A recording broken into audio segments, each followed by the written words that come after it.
দাওয়াত খেয়ে এখন সোজা আবার পার্লারে চলে আসছি। খুব তাড়াহুড়ো করে শুধু খাওয়া দাওয়া করছি আর ওখান থেকে বের হয়েছি। আর এখন এসে দেখি আমাদের অলরেডি হলুদের ব্রাইড চলে আসছে।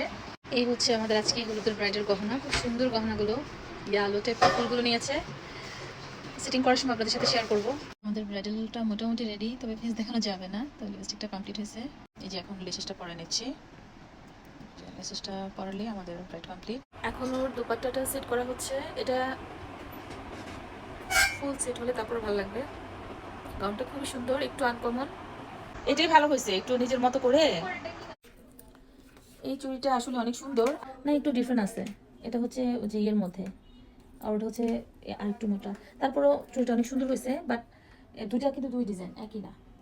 হ্যাঁ, খুবই সুন্দর হয়েছে কিন্তু চুড়িটা। এই যে ক্রিম পাটটাও করা হচ্ছে। হেয়ার স্টাইল হলে আমাদের ব্রাইড রেডি। আমাদের গহনাগুলো মোটামুটি হ্যাঁ মোটামুটি পরানো হয়ে গেছে। ব্রাইড কিন্তু মোটামুটি রেডি। এই যে মোটামুটি ব্রাইড কিন্তু রেডি। ফাইনালি আমাদের ব্রাইড সম্পূর্ণ রেডি হয়ে গেছে। এখন তার দোপাট্টা বাকি। তো শুরু থেকে আমি যে দেখাই, মাশাআল্লাহ, সবাই মাশাআল্লাহ বলতে ভুলবেন না। আমাদের আজকের ব্রাইডের এটা ছিল তার ফাইনাল লুক। আর সবকিছু মিলে ওভারঅল কিন্তু আচ্ছা বলো, তোমার সাজটা কেমন লেগেছে? না, আজকের লুকটা তোমার পছন্দ হয়েছে? যেমন চেয়েছো তেমন পেয়েছো? তো আলহামদুলিল্লাহ আমাদের ব্রাইডেরও পছন্দ হয়েছে। তো কাজটা শেষ করার পরে যখন ব্রাইড বলে যে তার কাজ পছন্দ হয়েছে, এটাই আমাদের কাজের সার্থকতা। তো ভিডিওটা আমি এখানে ক্লোজ করছি।